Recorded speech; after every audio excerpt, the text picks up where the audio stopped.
In this video, you'll learn how to perform a factory reset on your Zebra TC21 or TC26 device. Performing a factory reset erases all user and enterprise data and reverts all device settings. Once a factory reset is performed, your device returns to the default setting of the installed operating system. Be aware that as a security measure, the device's Google account credentials may need to be entered during or after the process of performing a reset. Make sure you know these credentials to be able to continue using your device. To learn more, visit the corresponding support community article. There are 3 ways to perform a factory reset. By scanning a barcode. By using ADB, Android Debug Bridge. And by using an external SD card. Let's start with method 1, the simplest one. Scanning a barcode. Using the StageNow client, which comes pre-installed on your device, scan one of the following barcodes. Once scanned, the reset process will begin immediately. After a while, your device will restart, and the factory reset is complete.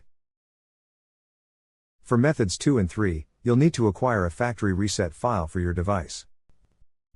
Visit zebra.com/drivers. Select mobile computers. And find your device on the list.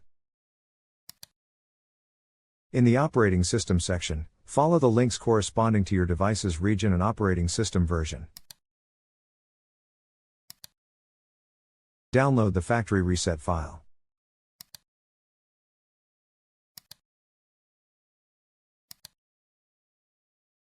Take note of where the file is saved. Before proceeding with method 2, you need to be set up to use ADB, the command line tool included in Google's Android software development kit. It lets a computer easily communicate with an Android device. If you haven't set up your Zebra device and your computer to use ADB yet, the process is covered in a separate video. Once you're able to use ADB, you can continue with method 2. Now, connect your Android device to your computer with a USB cable. The device may ask for USB debugging authorization. Tap Allow to enable access. On your computer, open the command prompt. To verify ADB is working as intended, run the command, ADB devices. If you see the serial number of your device in the command prompt window, you may continue. Continue by typing ADB reboot recovery into the command prompt. Once ran, the Android device will reboot into recovery mode.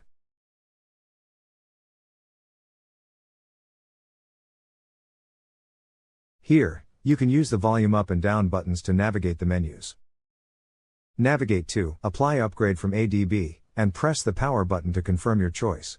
If prompted, select Full OTA Package from the menu that follows. The Android device is now awaiting the package. This is the factory reset.zip file that we downloaded earlier. Type ADB sideload into the command prompt, followed by a space. Do not run the command yet. Drag and drop the factory reset package into the command prompt window. The path of the file will be automatically appended to the written command. Run the command, and the factory reset process will begin. Once the factory reset is complete, a message on the device will say, Install from ADB complete. Select Reboot System to reboot the device, and the factory reset is complete. Method 3, performing a factory reset using an external SD card. Copy the factory reset.zip file we downloaded earlier to the root of an SD card. Turn your Android device off, and insert the SD card into it. Power the device on while pressing and holding the PTT button. If you've done this correctly, the device should boot into recovery mode. Using the volume up and down keys, navigate to Apply Upgrade from the SD card. And select the option with the Power button. Navigate to the factory reset.zip file on the SD card and select it with the Power button. The factory reset process will begin, and once it's complete, the device will return to the recovery screen. Reboot the device. The factory reset is now complete.